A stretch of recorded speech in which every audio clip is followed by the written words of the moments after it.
할렐루야! 예수님과의 행복한 동행으로 여러분들을 초청합니다.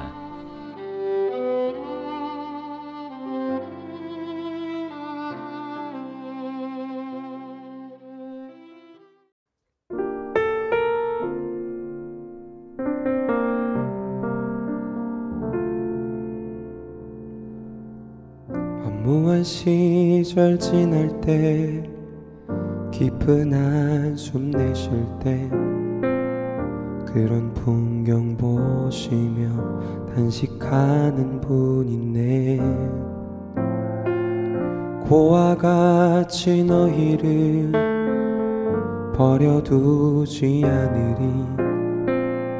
내가 너희와 영원히 함께하리라. 성령이 오셨네, 성령이 오셨네. 내 주에 보내신 성령이 오셨네. 우리 인생 가운데 친히 찾아오셔서 그 나라 꿈꾸게 하시네. 억눌린 자 갇힌 자, 자유함이 없는 자, 피난처가 되시는 성령님 계시네. 주의 영이 계신 곳에 참 자유가 있다네.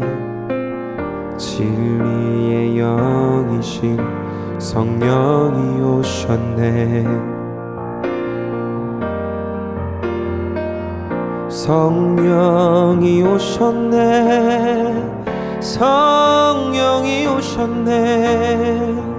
내 주에 보내신 성령이 오셨네. 우리 인생 가운데 친히 찾아오셔서 그 나라 꿈꾸게 하시네. 성령이 오셨네, 성령이 오셨네. 내 주에 보내신 성령이 오셨네. 우리 인생 가운데 친히 찾아오셔서 그 나라 꿈꾸게 하시네. 성령이 오셨네, 성령이 오셨네. 내 주에 보내신 성령이 오셨네. 우리 인생 가운데 친히 찾아오셔서 그 나라 꿈꾸게 하시네. 나라 꿈꾸게 하시네. 그 나라 꿈꾸게 하시네.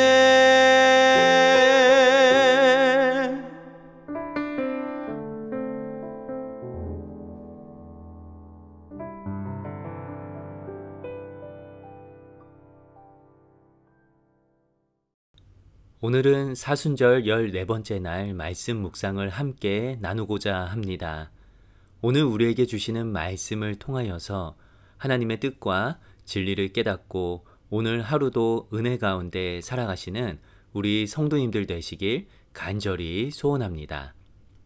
오늘 묵상 제목은 성령의 능력에 대한 약속입니다. 말씀 본문은 로마서 12장 2절입니다. 너희는 이 세대를 본받지 말고 오직 마음을 새롭게 함으로 변화를 받아 하나님의 선하시고 기뻐하시고 온전하신 뜻이 무엇인지 분별하도록 하라. 아멘. 우리가 함께 사순절 기간 동안 묵상을 하고 있는 예수님과의 행복한 동행 94쪽에 보면 좋은 예화가 하나 나와 있습니다. 함께 나누며 오늘 말씀 묵상을 시작하고자 합니다. 영국의 스로스츠라는 사람이 교도소에서 40년의 긴 세월을 복역하다가 풀려났습니다. 추록하던 날 모두 그가 곧 다시 돌아올 거라고 생각했습니다.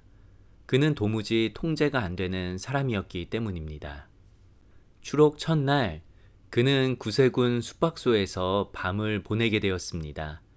마침 그날 밤 전도 집회가 있었는데 그 시간 예수님의 십자가 복음을 듣게 된 스로스츠는 예수님을 영접하고 성령 체험을 하였습니다. 그리고 새 사람으로 변화되었습니다. 그는 이후 구세군 추록자 보호소에서 18년을 봉사했습니다. 그는 다른 추록자들에게 이렇게 간증했다고 합니다. 나는 가죽 채찍으로 400대나 매를 심하게 맞고 40년 동안이나 교도소 생활을 했어도 변화되지 못했습니다. 그러나 예수님을 만나는 순간 이렇게 변화되어 새 사람이 되었습니다. 예수님을 만나게 되면, 즉 성령님이 우리 마음 가운데 충만하게 되면 변하지 않을 것만 같은 사람도 결국은 변화가 되는 것을 보게 됩니다. 고린도 후서 5장 17절에 보면 예수님을 만난 사람에게 일어나는 일을 다음과 같이 말하고 있습니다. 그런즉 누구든지 그리스도 안에 있으면 새로운 피조물이라. 이전 것은 지나갔으니 보라 새 것이 되었도다. 여기서 우리가 중요하게 여겨야 되는 단어는 누구든지와 새로운 피조물입니다. 우리가 신앙생활을 하는 궁극적인 목표는 바로 내 자신이 죄로 물든 피조물이 아니라 새로운 피조물로 변화되는 삶을 살아가는 것입니다. 처음 하나님께서 인간을 만드셨을 때 그 아름다운 형상으로 회복되어지는 것이 바로 신앙생활의 궁극적인 목표인 것이지요. 그리고 하나님의 형상으로 회복되어지는 것이 몇 명에게만 제한되어 있는 것이 아니라 그리스도 안에 있으면 누구든지 누구에게든지 일어나게 된다는 것입니다. 고린도후서 5장 17절의 마지막에 보면 우리는 이미 새 것이 되었다고 합니다. 새 것이 될 것이다가 아니라 이미 새 것이 되었다는 것이지요. 그렇기에 이제 우리가 해야 할 일은 예수 그리스도 안에서 이루어진 일을 믿음으로 받아들이고 그렇게 성취되었다고 선포하고 그에 따라 살아가는 것입니다. 이 사실을 깨닫게 해주시고 변화된 삶을 살아갈 수 있게 도와주시는 분이 바로 성령 하나님이십니다. 예수님께서 우리에게 하신 일들을 끊임없이 기억나게 하고 우리가 믿음으로 반응하며 살아갈 수 있게 인도해 주시는 분이 바로 성령 하나님이신 것입니다. 그렇기에 성령 충만하다라는 뜻은 바로 이러한 성령님의 역사하심이 나의 삶 가운데 아주 가득하다는 것을 의미합니다. 이것을 반대로 이야기를 한다면 예수님께서 나에게 하신 일이 무엇인지 정확히 모르고 하나님께 믿음으로 반응하며 살아가는 삶을 살지 못한다는 것은 성령 충만하지 못하다는 것을 의미합니다. 여러분들은 성령 충만하신가요? 예수님이 나에게 하신 일들을 기억하며 살아가시나요? 그리고 믿음으로 반응하며 살아가시는지요? 창세기에 보면 하나님께서는 우리를 하나님의 형상으로 만드셨다고 합니다. 그리고 표준 세번역 에베소서 2장 10절 말씀을 보면 우리는 하나님의 작품이라고 합니다. 나는 무가치한 사람이야. 내 인생은 형편없을 거야. 나는 늘 잘하는 게 없었어. 라는 생각이 들 때 맞아, 난 그래. 라고 반응하는 것은 하나님이 나에게 하신 일을 기억하지 아니하고 믿음으로 반응하며 살지 못하는 것입니다. 예수님을 만나게 되면 우리 몸에 변화가 생기는 것이 있습니다. 그것은 바로 얼굴 표정이 달라집니다. 인생의 고달픔과 인간관계의 어려움으로 인해 어두웠던 얼굴이 밝게 빛나게 되는 것은 바로 예수님 때문에 가능합니다. 그런데 얼굴 표정뿐만 아니라 성품도 달라집니다. 성령의 열매가 삶 가운데 주렁주렁 열매 맺게 되는 것이지요. 간혹가다 이러한 이야기들을 듣게 됩니다. 그 성도님은 신앙은 좋은데 성격이 이상해. 성격은 이상한데 신앙은 좋아. 그렇지 않습니다. 성격이 이상하면 신앙이 좋지 않은 것입니다. 신앙이 좋으면 성격도 당연히 좋아져야 합니다. 성령님께서 우리의 인격을 지속적으로 변화시키기 때문이지요. 성격이 이상해도 신앙은 좋을 수 있다라는 잘못된 오해가 생기게 된 이유는 신앙이 좋다라는 근거가 율법 행위에 있기 때문입니다. 교회에 열심히 출석하고 헌금도 많이 하고 기도도 열심히 하고 교회 일을 열심히 하는 것을 신앙이 좋다라는 기준으로 삼고 있기 때문에 우리는 정말 신앙이 좋은 것이 무엇인지를 모르거나 또는 오해하게 됩니다. 이러한 기준으로 본다면 바리새인들은 참으로 신앙이 좋은 사람들이었습니다. 그들만큼 성경과 율법을 잘 알고 기도하는 것을 즐겨하던 사람은 없었습니다. 그런데 예수님께서는 마태복음 12장 34절에서 바리새인들을 향해 독사와 같은 자식들이라고 말씀하셨습니다. 신앙이 좋은 사람들은 자연적으로 성령의 열매를 맺는 삶을 살게 됩니다. 신앙이 좋다라는 뜻은 사랑과 희락과 화평과 오래 참음과 자비와 양성과 온유와 충성과 절제가 삶 가운데 잘 맺어지게 되었다는 것을 의미합니다.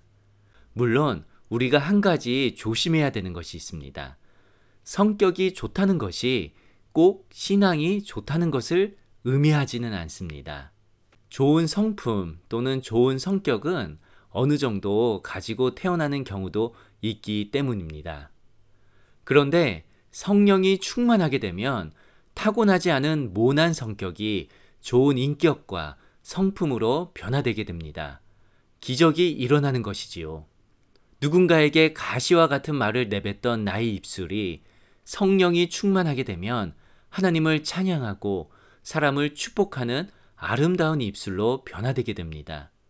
불법을 저지르는 것이 아무렇지도 않았던 사람이 성령이 충만하게 되면 옳지 않은 일을 하지 않게 됩니다. 죄에 민감하게 되는 것이지요. 아주 작은 죄일지라도 고민하게 됩니다. 주님께 묻게 됩니다. 그리고 하나님 앞에 자신의 죄를 회개하게 되는 것이지요. 또한 성령이 충만한 사람은 교회 안에서 봉사할 때 기쁨과 감사가 넘치게 됩니다. 교회의 성도이니까 누군가가 하라고 하니까 봉사를 하는 것이 아니라 주님이 나를 구원해 주신 사랑에 감격하여 기쁨과 감사로 굳은 일들도 잘 감당할 수 있게 됩니다. 세상에 있는 공동체들은 서로의 이익이 사라지게 되면 그 공동체를 떠나게 됩니다. 그런데 하나님 나라 교회 공동체는 그러하지 않습니다. 나의 이익을 구하는 것이 아니라 나의 희생을 통하여서 하나님이 영광 받으시고 하나님의 나라가 확장되는 것이 바로 하나님 나라 교회 공동체의 특징인 것입니다. 그렇게 그리스도인들은 기쁨과 감사가 없이는 그리고 성령이 충만하지 않고서는 교회 일들을 감당할 수가 없습니다. 교회 일을 하며 시험이 들고 어려움을 겪을 때 마음의 분노가 일어날 때 우리는 스스로의 신앙을 돌아보아야 합니다. 나는 과연 성령 충만한가? 지금 예수님과 동행하고 있는가? 우리 모두 생각해 보아야 할 것입니다. 사랑하는 우리 성도님들, 성령 충만의 역사가 여러분들 가운데 일어나기를 간절히 소원합니다. 그러기 위해서는 먼저 나 자신의 상태를 확인해야 합니다. 환자가 병원에 가서 의사에게 아픈 부위를 보여주지 아니하고 치료해 달라고 할 수는 없습니다. 스스로가 어디가 아픈지를 알아야 의사도 도와줄 수 있는 것이지요. 성령님도 마찬가지이십니다. 여러분들께서 자신의 연약함, 죄된 모습, 교만한 마음, 불신앙의 마음들을 모두 다 솔직하게 주님께 고백하게 될 때 성령님께서는 여러분들의 삶을 만지시게 됩니다. 예전에는 내가 나의 인생의 운전대를 잡고 살아갔다면 이제는 성령님께서 나의 인생의 운전대를 잡아주시고 함께 동행하시며 나를 변화시켜 주시게 됩니다. 원하기는 우리 성도님들 모두 다 성령 충만하셔서 인격과 성품이 하나님 보시기에 아름다워지시고 성령님의 능력이 교회에서, 가정에서, 일터에서, 그리고 내가 속해 있는 모든 곳에서 나타나기를 간절히 소원합니다. 이 시간에 두 가지 기도 제목을 가지고 말씀을 기억하며 기도하도록 하겠습니다. 먼저는 내 자신이 성령 충만한 삶을 살아갈 수 있기를 하나님께 간구하시기 바랍니다. 우리의 힘과 능력으로 성령님께서 함께 하시지는 않습니다. 우리가 성령님을 간구하고 소원하고 우리 자신의 연약함을 그분께 드릴 때 성령님께서는 친히 우리와 함께 계시고 강하게 역사하십니다. 그러한 성령 충만함이 우리의 삶 가운데 일어나기를 기도하시기 바랍니다. 두 번째로 기도할 것은 우리 교회의 영적인 부흥이 일어나길 기도하시기 바랍니다. 교회의 성장은 성령 하나님의 역사하심으로만 가능합니다. 성령님께서 부어주시는 은혜가 나에게 그리고 내 주변에 있는 사람들에게 흘러넘칠 때 교회는 자연적으로 성장하게 됩니다. 그 중심에 바로 내가 서 있도록 나부터 성령 충만 받고 저를 포함한 모든 목회자들과 사역자들과 장로님들과 권사님들과 집사님들 그리고 성도님들 모두 다 성령 충만 받을 수 있게 해달라고 기도하시며 주님 앞에 나아가겠습니다.